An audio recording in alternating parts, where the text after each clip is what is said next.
The cursed nun. हर रोज की तरह सभी लड़कियां ऑर्फनेज के रूम में सो रही थी, लेकिन उनमें से एक लड़की जूलिया का मन कुछ बेचैन सा था। वो लेटी हुई बार बार करवटें बदल रही थी। उसका पूरा माथा बुरी तरह से पसीने से भीगा हुआ था।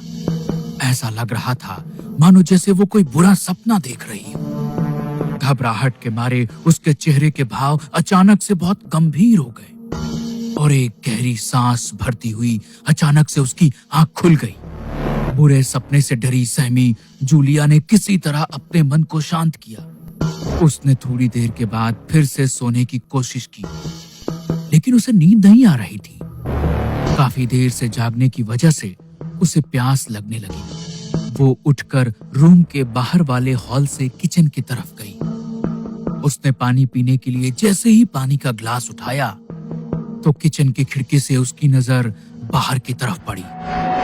उस समय उसने जो देखा वो देखकर उसका पूरा शरीर बुरी तरह कांपने लगा।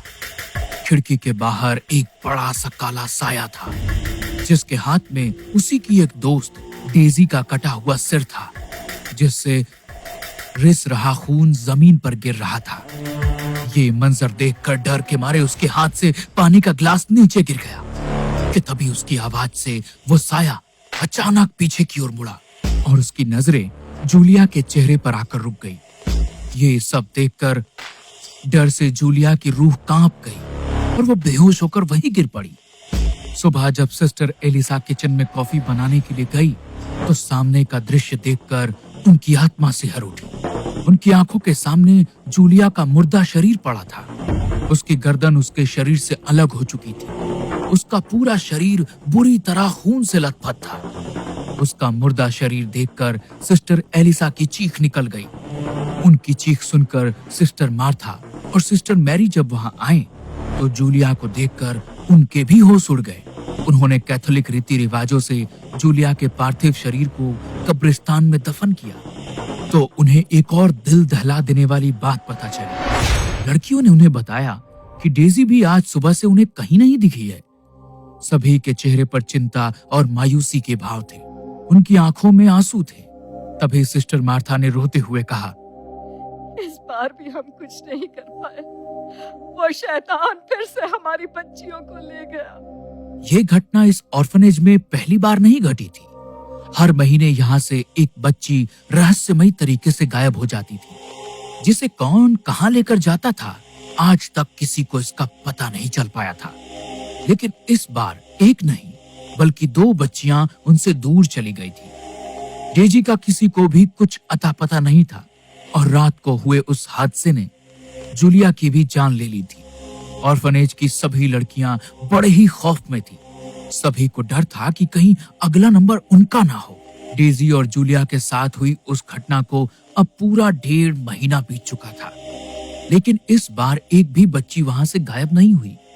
सभी को लगा कि उनके साथ होने वाला वो हादसा अब हमेशा के लिए खत्म हो गया। लेकिन 2 महीने बीतते ही उनमें से फिर एक बच्ची जैस्मिन अचानक एक रात उसी रहस्यमयी तरीके से वहां से गायब हो गई। वो सभी लड़कियां कहाँ जाती थी और उनके साथ क्या होता था, कोई भी इस पहेली को समझ ही नहीं पा रहा था। पुलिस भी इस मामले की इन्वेस्टिगेशन करके इस केस को सुलझा नहीं पाई थी। अब तो ये वहां होने वाली हर महीने की आम घटना हो गई थी। इसीलिए बाकी बच्चियों को सुरक्षित रखने के लिए सिस्टर मार्था ने वहां से कहीं और शिफ्ट होने का डिसीजन लिया और वो कुछ ही दिनों में उस जगह से दूर एक नए ऑर्फनेज में शिफ्ट हो गए। लेकिन हैरत की बात ये थी कि नई जगह शिफ्ट होने के बाद भी उनके साथ हर महीने वही हादसे हो रहे थे। लेकिन इस बार सिस्टर मार्था इस मामले को लेकर बेहद गंभीर हो चुकी थी और वो हर रात सबके सोने के बाद पूरे ऑर्फनेज के राउंड लगाने लगी थी। उन्होंने एक रात देखा कि उसी ऑर्फनेज की एक नन सिस्टर पमेला अपनी जगह पर नहीं थी। अचानक उसका मन घबराने लगा। उन्हें लगा कि शायद अब सिस्टर पमेला भी यहाँ कभी लौट कर नहीं आएगी कि तभी अचानक उन्हें अपने सिर में कुछ भारीपन सा महसूस हुआ और वो जाकर अपने रूम में लेट गई। सुबह जब उनकी आंख खुली तो सुबह के 10 बज चुके थे। वो पहली बार आज इतनी देर से उठी थी। उनके दिमाग में सिस्टर पमेला का ही ख्याल चल रहा था। वो उठकर जैसे ही बाहर की तरफ गई तो सिस्टर पमेला क्लासरूम में सभी बच्चियों को पढ़ा रही थी। सिस्टर पमेला को सुरक्षित देखकर सिस्टर मार्था के चेहरे पर सुकून भरी मुस्कान आ गई। हर रात की तरह इस बार भी सबके सोने के बाद सिस्टर मार्था ऑर्फनेज में राउंड लगाने लगी। तभी उसकी नजर सिस्टर पमेला के बिस्तर पर पड़ी। उन्होंने देखा कि आज भी सिस्टर पमेला अपनी जगह पर नहीं थी। ये बात उन्हें थोड़ी अजीब लगी, इसलिए उन्होंने हर रात सिस्टर पमेला के कमरे पर नजर रखनी शुरू कर दी। लगभग 15 दिन बीत चुके थे जब सिस्टर पमेला हर रात अपने कमरे में नहीं होती थी, जबकि सुबह वो सभी लड़कियों को क्लास दिया करती थी। सिस्टर मार्था का मन अब कुछ बेचैन सा होने लगा था, इसलिए आज सिस्टर मार्था सिस्टर पमेला पर ही नजर रखे हुए थी। सिस्टर मार्था के कमरे से ठीक सामने की तरफ उन्हें सिस्टर पमेला का बिस्तर नजर आ रहा था।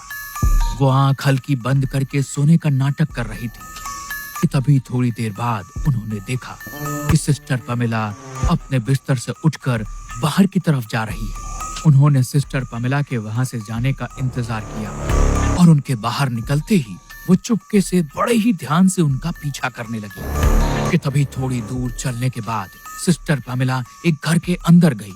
उनके अंदर जाने के थोड़ी देर बाद सिस्टर मार्था भी उस घर के अंदर चली गई। उन्होंने पूरे घर को अच्छे से चेक किया, लेकिन उस पूरे घर में वहां कोई भी नहीं था। यहाँ तक कि सिस्टर पमेला कहाँ थी ये भी सिस्टर मार्था नहीं जान पा रही थी कि तभी उन्हें पास वाले कमरे से कुछ अजीब अजीब आवाजें सुनाई दी।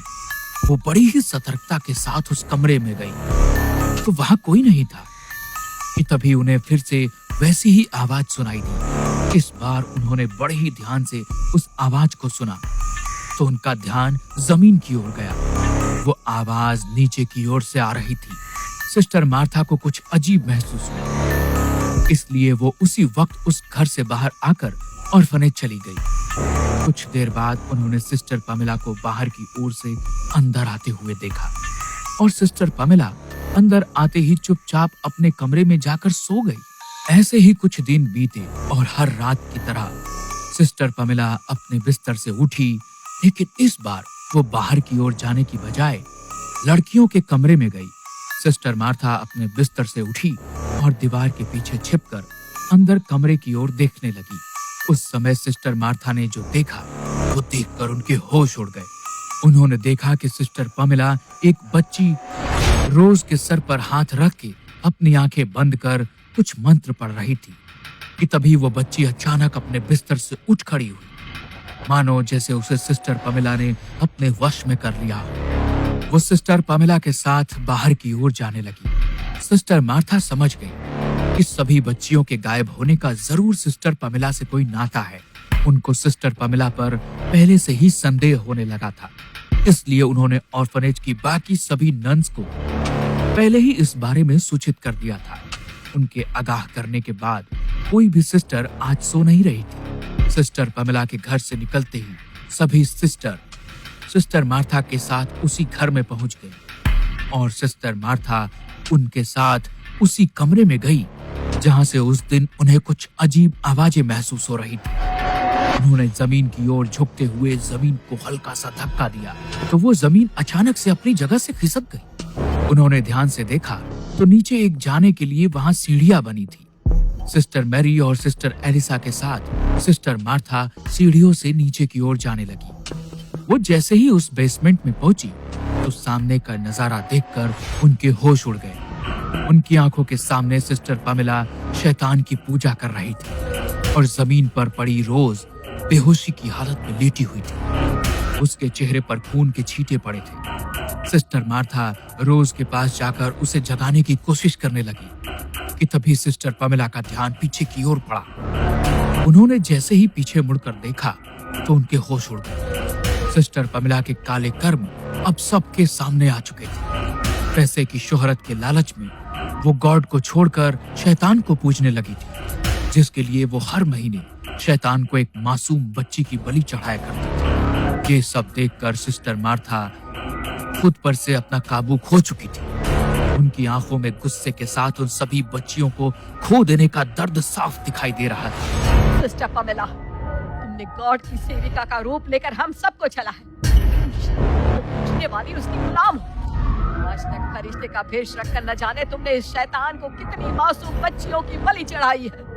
इसलिए गॉड तुम्हें कभी माफ नहीं करेगी। तुमने हमारी बच्चियों से उनकी जिंदगी छीनी है। मैं गॉड से प्रार्थना करती हूँ कि वो उन सभी बच्चियों की रूह को इस शैतान से आजाद करके हमेशा के लिए मुक्त कर दे। उनकी आत्मा को मुक्त कर दे। जो तुमने किया है उसके लिए मैं तुम्हें श्राप देती हूँ कि इस जीवन से तुम कभी आजाद नहीं हो पाओगी। मरने के बाद तुम्हारी आत्मा को कभी मुक्ति नहीं मिलेगी। हमेशा के लिए इस शैतान की गुलाम बनकर रहोगी। और इस शैतान का कब्जा होगा तुम्हारी रूह पर। तड़पती रहोगी तुम, लेकिन कभी मुक्त नहीं हो पाओगी। इतना कहकर सिस्टर मैरी और सिस्टर एलिसा के साथ सिस्टर मार्था रोज को लेकर वहां से वापस ऑर्फनेज आ गई। लेकिन आज की रात बलि की रात थी, जिसका सौदा सिस्टर पमेला पहले ही शैतान से कर चुकी थी। आज शैतान को उसे भेंट में एक रूह देनी थी, जिसे सिस्टर मार्था अपने साथ ले गई थी। आज की रात वो शैतान से किए गए उस सौदे को पूरा नहीं कर पाई थी। इसलिए शैतान ने सिस्टर पमेला की रूह को ही अपना गुलाम बनाकर अपने सौदे को पूरा कर लिया था। सिस्टर पमेला अब मर चुकी थी। उनके पैसे और शोहरत के लालच ने न जाने कितनी बच्चियों की जान ले ली थी। गॉड के घर में उन सभी मासूम बच्चियों को तो आज मुक्ति मिल गई थी, लेकिन शैतान ने सिस्टर पमेला की रूह को हमेशा के लिए अपना गुलाम बना लिया था, जो मरने के बाद भी अब कभी मुक्त नहीं हो सकती थी।